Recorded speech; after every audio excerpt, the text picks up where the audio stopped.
أعوذ بالله من الشيطان الرجيم بسم الله الرحمن الرحيم.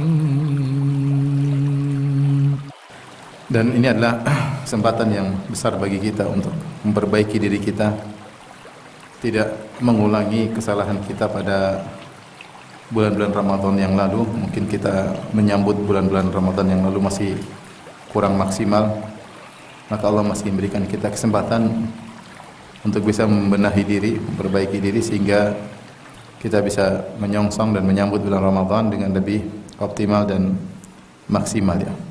Karena bertemu dengan bulan Ramadan adalah suatu karunia ya. Dalam satu hadis disebutkan tentang dua orang yang mereka berdua masuk Islam bareng-bareng, kemudian berhijrah ke kota Nabi sallallahu alaihi wasallam bareng-bareng, kemudian salah satu dari kedua orang tersebut berjihad kemudian mati syahid. Sementara temannya yang kedua diberi usia sampai tahun depan. Kemudian meninggal. Akhirnya dua-duanya meninggal. Yang satu meninggal mati syahid, yang kedua diberi umur sampai tahun depannya baru meninggal. Setelah itu ada salah seorang sahabat yang bermimpi dalam mimpinya pergi ke surga, kemudian ternyata yang surganya yang lebih dahulu masuk adalah yang belakangan meninggal. Maka ini kok bisa yang belakangan duluan masuk surga padahal dia meninggal belakangan, dan padahal yang pertama meninggal dalam kondisi mati syahid. Maka hebohlah mimpi ini sampai diceritakan kepada Nabi sallallahu alaihi wasallam.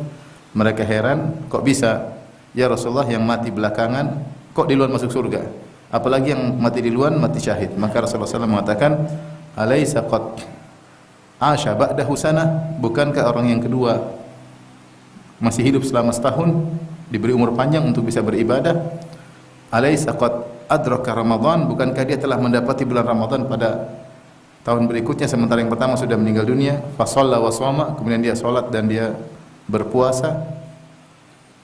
Sehingga akhirnya meskipun dia meninggal belakangan dan dia tidak mati syahid, tapi ternyata dia lebih dulu masuk surga karena dia mendapatkan umur setahun untuk bisa banyak beramal soleh, yang mengungguli teman yang pertama yang mati syahid. Di antara amal-amal soleh tersebut adalah puasa di bulan Ramadan. Alaisa qad adraka Ramadan? Bukankah dia telah mendapati bulan Ramadan?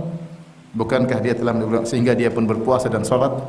Oleh karenanya, ketika kita diberi umur panjang oleh Allah Subhanahu wa taala untuk mendapati bulan Ramadan, kita harus mensyukuri nikmat tersebut dengan memaksimalkan dan mengoptimalkan kesempatan tersebut yang tidak semua orang mendapatinya. Banyak teman-teman kita ya, kawan-kawan kita, tetangga kita yang sudah tidak ada lagi ya. Mereka dahulu tahun lalu masih Ramadan bersama kita, ya sekarang sudah tidak bisa lagi Ramadan bersama kita. Amal mereka sudah terputus. Nah, kita masih hidup, alhamdulillah. Mudah-mudahan Allah pertemukan kita dengan bulan Ramadan. Yang jadi masalah,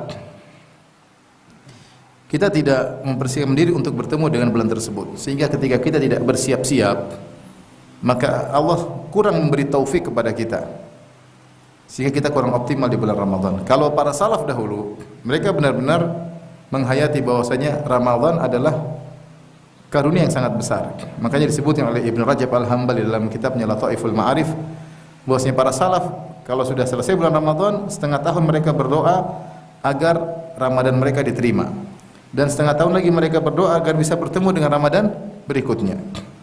Jadi mereka benar-benar setahun penuh bersiap-siap dengan setengah tahun berdoa agar Ramadan diterima, dan setengah tahun berikutnya berdoa agar bertemu dengan bulan Ramadan, sehingga mereka mempersiapkan diri. Sejauh mana kita mengagungkan bulan tersebut, sejauh mana kita akan diberi taufik oleh Allah Subhanahu wa taala. Kalau kita yakin ada hari kiamat, ada hari kebangkitan, kita akan serius ketika di bulan Ramadan. Makanya saran saya untuk saya pribadi dan juga Bapak Ibu, kali ini Ramadan kita harus lebih spesial, kita harus lebih optimal. Maka kita berusaha mengoptimalkan Ramadan kita. Di antaranya seperti membuat jadwal ngaji, mungkin jadwal kajian, jadwal sholat malam, ya intinya kita menjadwalkan diri kita. Karena kalau kita tidak menjadwalkan diri kita, kita terkadang tidak ada target-target yang kita pasang, terkadang kita akhirnya lepas dan akhirnya tidak sama sekali. Dan kita pasang target yang tinggi, artinya kalau turun sedikit nggak ada masalah. Kita pasang target yang mungkin kita lakukan, dan target bisa banyak kita. Misalnya target menghatam Quran misalnya 2 atau 3 kali. Saya rasa tidak berat ya. 2 kali atau 1 kali minimal, khatam Quran 2 atau 3 kali.